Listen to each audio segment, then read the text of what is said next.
What's up everybody? Good morning from Japan. Ohayo gozaimasu minasan.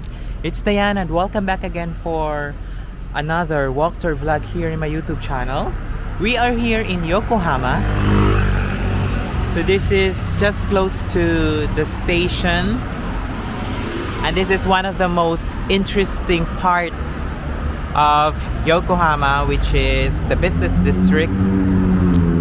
And this vlog is a raw vlog that I am going to discuss with you, like what are the establishment in this area. So whenever you get along with Yokohama station, then you know where to go. So this is a very interesting walk tour vlog because this will be uploaded next week, hopefully, if we get a faster internet. Yeah. And I will be posting like a subtitle in English, so everyone can be more active when it comes to comment and share, subscribe, and also to be able to understand what I'm trying to say, because this vlog is not more about English, it's more on like Filipino. But don't worry, because I subscribe to an application where I can put subtitles on this one. Okay? So what are we waiting for? Let's check it out, this place. From where I live, this is just about 15 minutes walk. Yokohama is 2 kilometers away from where I live. Ito yung pinaka-sentro dito sa Yokohama.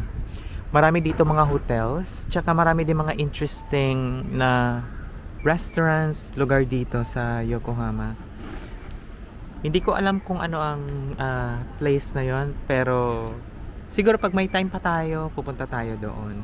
But today, I am going to give you a walk tour here in Yokohama, specifically near station, para pag maka-drop by kayo dito, di ba? Pwede kayong kumain, pwede kayong mamasyal. May malalaking malls dito, yung Takashimaya, yung Aeon Mall, tsaka Vivre. Tingnan niyo yung mga building dito. Sobrang liit niya, pero very maximize yung space. Sa laki ng population ng Japan, naisip nila na lahat ng mga bahay hindi pahiga, more on sa vertical, pataas lahat. Kaya maraming mga apartment buildings dito, like Griffin or Lions Mansion Yokohama, kagaya ng mga ganyan, no? Or ayun, yung mga apartment buildings. Marami dito. Ito, oh. Yan. So itong walk tour vlog na to, this will like 30 or an hour.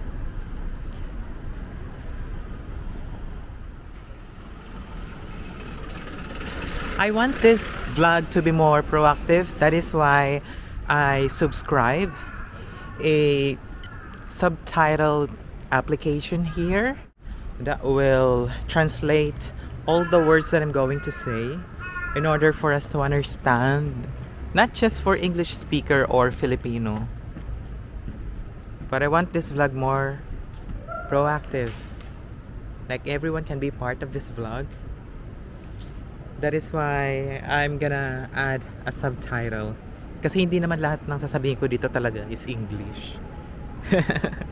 Pasensya na kayo, guys. It's 10:30 in the morning.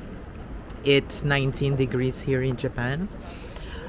Patapos na kasi ang spring, kaya medyo umiinit na siya. Pero hindi ganun kainit sa Philippines kasi it's like 31 to 37 to 40 degrees. Ganun kainit. Ito is papuntang Takashimaya, yung pinakadulo na building na nakikita ninyo dito sa vlog na may nakalagay na karaoke.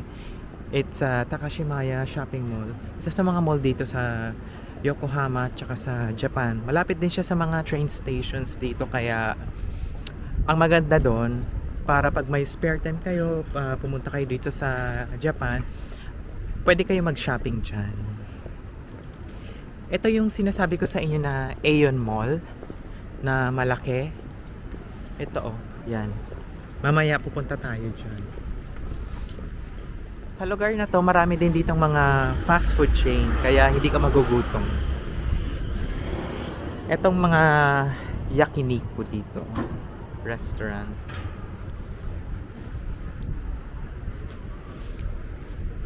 ₱3,980 yan. Kahapon nandito kami ni Afang para tingnan kung ano ang meron dito sa malaking Aeon Mall na ito. Ito yung sinasabi ko sa inyong Aeon Mall. Ayan, McDonald's.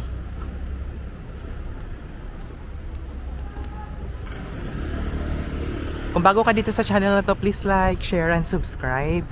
At hit that notification bell so you will be updated whenever I upload new video. Mamaya pupunta tayo dun sa pinaka malapitan para makita nyo talaga yung mall na Aeon Mall.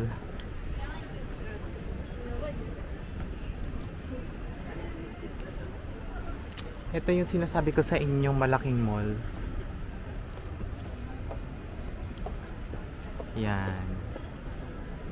Para tong SM Robinsons Mall sa atin.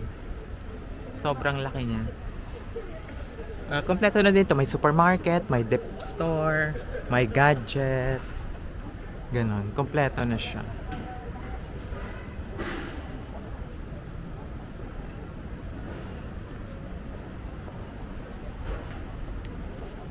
Before pa ako mag-YouTube, gusto ko mag-vlog dito. Kasi ito yung sa mga interesting part dito kasi sa Japan.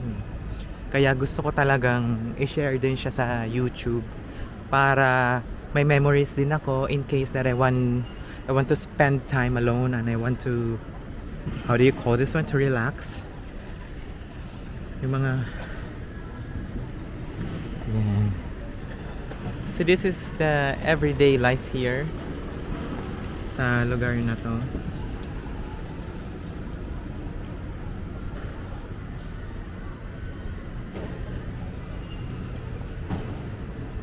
Tsaka very interesting kasi itong lugar na to eh. Meron din dito malaking Don Quixote. Ano siya din, parang shop na kung saan pwede ka mamili ng mga pasalubong souvenirs in a really cheap bargain price. Mamaya papasok tayo sa Donkey.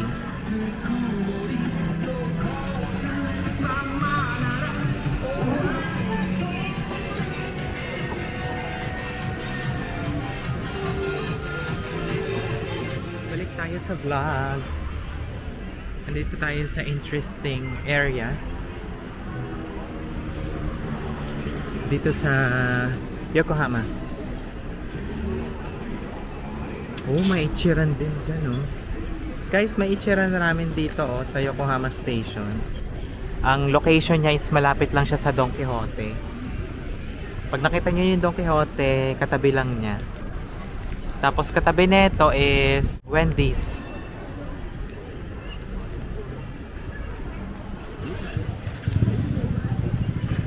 Ipagpapatuloy lang natin yung vlog natin kanina.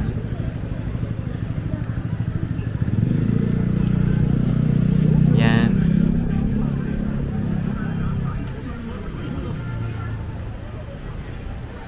Tawid tayo. Wala pa ka naman lang.